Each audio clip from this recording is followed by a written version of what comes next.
Part 1. The road to Dunmore. The rain had been following them for 3 hours. Mara Ashfield noticed it first. The way the clouds moved with the car. The way the downpours seemed to intensify every time her brother pressed harder on the accelerator, as if the weather itself was trying to slow them down, to push them back toward the city they had left behind. "We should have taken the highway," she said. "The highway adds 40 minutes. Ethan kept his eyes fixed on the narrow road ahead. His knuckles were pale on the steering wheel. He was 26, 2 years older than Mara, and he had inherited their father's stubbornness in full. Besides, this road is fine. This road has no lights. It has our headlights. In the back seat, their friend Joel Vance said nothing. He was staring out the window at the trees that pressed close on both sides of the road, tall pines and old oaks, whose branches interlocked overhead like the fingers of praying hands. He had been quiet since they left the motorway. Mara had assumed he was sleeping, but his eyes were open, and they were very still. "Joel," she said, "you okay?" "Did you see that?" he asked. "See what?" "Something between the trees. Something tall." He pressed his fingers against the glass. It was just standing there. Ethan slowed the car slightly and glanced in the rear view mirror. "Probably a deer." "Deer don't stand like that," Joel said. "Deer don't stand that still."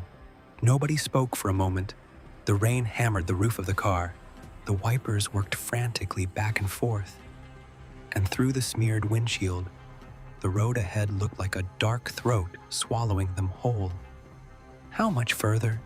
Mara asked. Ethan checked the GPS.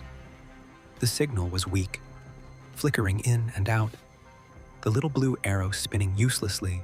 "Maybe 20 minutes. The cabin is just past the village of Dunmore." "I've never heard of Dunmore. Neither has anyone else. That's the point." The cabin had belonged to their uncle, a quiet man named Gerald Ashfield, who had died the previous winter, leaving behind very little of value: a modest bank account, a storage unit full of old furniture, and this, a cabin in the Kessler Forest, 2 hours north of anything that could reasonably be called civilization. Ethan had inherited it. He had decided, with the particular optimism of someone who had never spent a night in genuine wilderness, that a long weekend in the woods would do all three of them good. Mara had her doubts.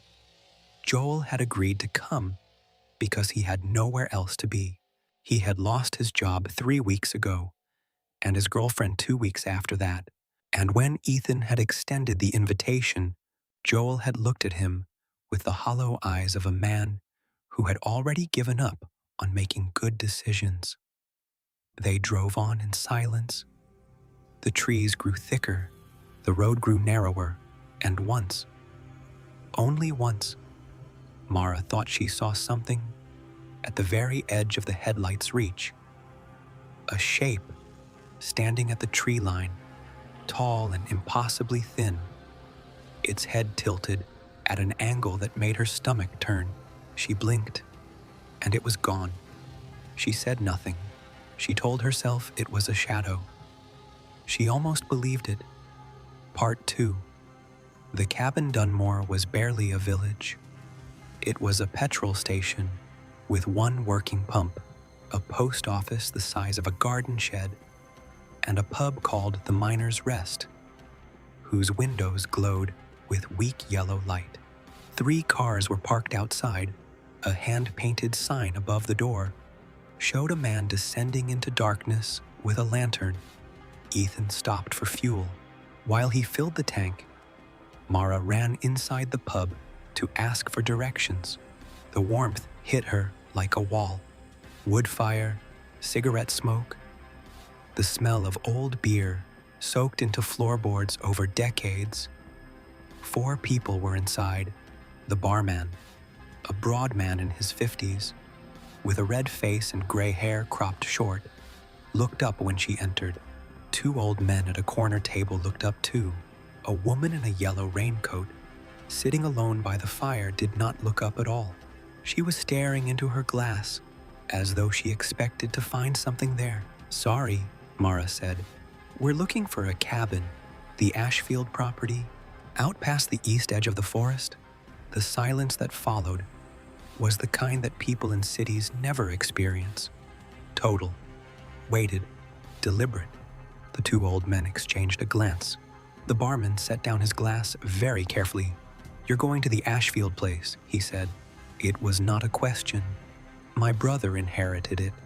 We're just here for the weekend." "Which brother?"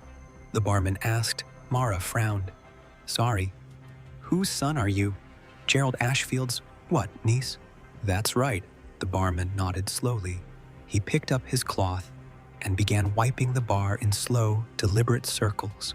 "Road'll take you east out of the village. Follow it 2 miles. You'll see a track on your right with a wooden post. Follow that track for about half a mile. Cabin's at the end." He paused. "Don't go into the forest at night. We weren't planning to." "Good." He kept wiping. "Your uncle didn't plan to either." Mara opened her mouth, closed it.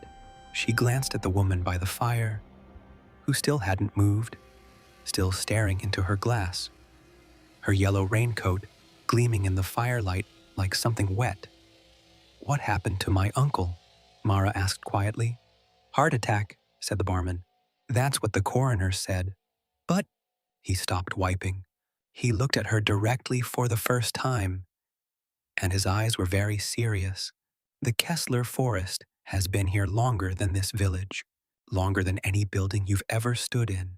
There are things in those woods that the forest keeps to itself." He tilted his head slightly. "Your uncle was a curious man. Curious people don't always come back from curious walks." One of the old men at the table made a low sound, not quite a laugh, not quite a warning. The woman in the yellow raincoat finally moved. She lifted her head and looked directly at Mara, and her face was pale and very tired, the face of someone who has stopped sleeping. And when she spoke, her voice was just barely above a whisper. "Don't look at it," she said. "If you see it, don't look at it.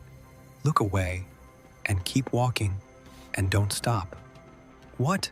"The Hollow Watcher," one of the old men said flatly, as though naming something he had known too long. Mara drove back to the car, with her heart beating strangely fast. "Everything okay?" Ethan asked. "Fine," she said. "Directions are simple. Let's go." Part 3. The first night. The cabin was in better condition than any of them had expected. It was a solid old building, 2 stories of dark timber, with a covered porch and a stone fireplace that drew well and burned hot.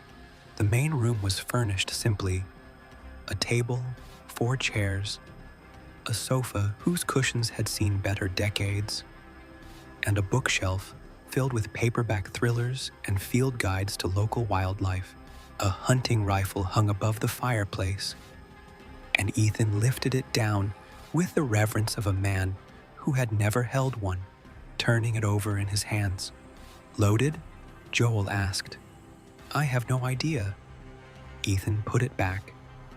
They made dinner from the food they had brought: pasta, tinned sauce, bread that had survived the journey, a bottle of red wine that Mara opened immediately. The fire was going well, and after the long drive and the cold rain, the cabin felt genuinely welcoming.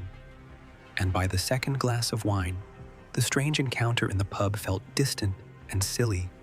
"What did the barman say?" Ethan asked. Mara hesitated, just gave directions, that's it, and told us not to go into the forest at night. "Obviously," Ethan said. "Nobody goes into a forest at night." Joel was quiet. He was sitting closest to the window, and every few minutes, without seeming to notice he was doing it, He would glance toward the glass. Outside, the rain had stopped. The night was very dark, the moon hidden behind thick cloud, and the tree line was barely visible. Just a black wall at the edge of the clearing. There's no sound. Joel said at one point. What? No wind, no rain, no animals? He tilted his head. Forests aren't quiet. There should be owls, frogs, something. He looked at the window again. It's completely silent.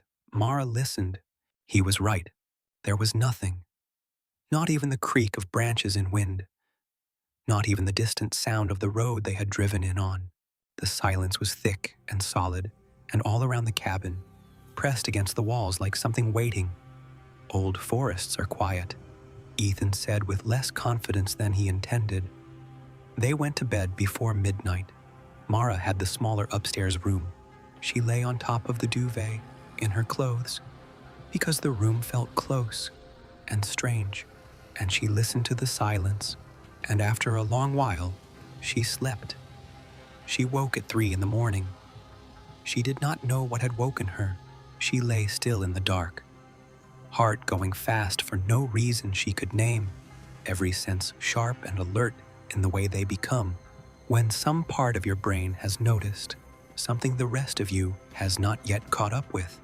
Then she heard it, a sound from outside, low, rhythmic, almost like breathing, but too slow and too deep and not quite regular enough.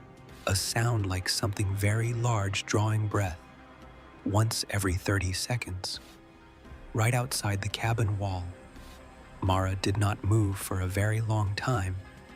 When the sound stopped, she got up and went to the window. She moved to the side of it rather than standing directly in front. She couldn't have said why. Instinct, perhaps, or the memory of the woman in the yellow raincoat. Don't look at it.